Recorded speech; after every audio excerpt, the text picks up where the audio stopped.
বাংলাদেশ খেলাফত মজলিসে সাধারণ মানুষের অংশগ্রহণ বাড়ছে, জনপ্রিয়তা অর্জন করছে সর্বস্তরে। মাওলানা মামুনুল হক, সভাপতি, বাংলাদেশ খেলাফত মজলিস। বাংলাদেশ খেলাফত মজলিস এখন আর শুধুমাত্র আলেমদের দল হিসেবে সীমাবদ্ধ নেই। দলটি ধীরে ধীরে সর্বস্তরের জনগণের মধ্যে জনপ্রিয় হয়ে উঠছে। সাম্প্রতিক সময়ে সামাজিক যোগাযোগ মাধ্যমে ছড়িয়ে পড়া একটি রিকশা মিছিলের ভিডিওতে দেখা গেছে, মিছিলকারীদের মধ্যে অধিকাংশই সাধারণ মানুষ, যাদের পাশে দাঁড়িয়ে আছেন।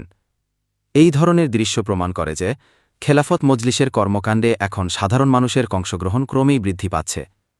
একাধিক স্থানে অনুষ্ঠিত প্রোগ্রামেও দেখা যাচ্ছে, অংশগ্রহণকারীদের প্রায় 1/3 সাধারণ জনগণ। রাজনৈতিক অঙ্গনে এটাই একটি বড় পরিবর্তনের ইঙ্গিত বলে মনে করছেন বিশ্লেষকেরা।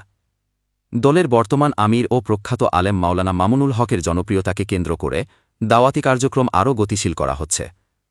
সাধারণ মানুষ তার প্রতি আস্থা ও ভালোবাসা প্রকাশ করছে সহজেই, যা খেলাফত মজলিসের জন্য একটি বিরল সুযোগ। দলীয় একাধিক নেতা মনে করছেন, জনগণের মাঝে দাওয়াত পৌঁছাতে এখন আর অতিরিক্ত প্রচেষ্টা করতে হচ্ছে না। কারণ আমিরে মজলিসকে সাধারণ মানুষ চিনে, ভালোবাসে এবং শ্রদ্ধা করে। এই প্লাস পয়েন্টকে কেন্দ্রীয় নেতৃত্বের সর্বোচ্চ গুরুত্ব দিয়ে কাজ যাওয়া উচিত।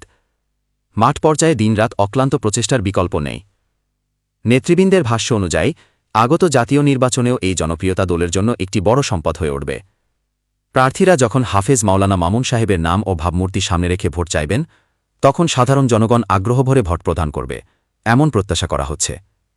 রাজনৈতিক বিশ্লেষকদের মতে দলের সামনে এখন কেবল একটিই পথ, কাজ আর কাজ। এই যুগের একজন গ্রহণযোগ্য ইসলামী নেতৃত্বের ছয়ায় খেলাফত মজলিস একটি শক্তিশালী রাজনৈতিক শক্তি হিসেবে প্রতিষ্ঠা লাভ করতে পারে, ইনশাআল্লাহ।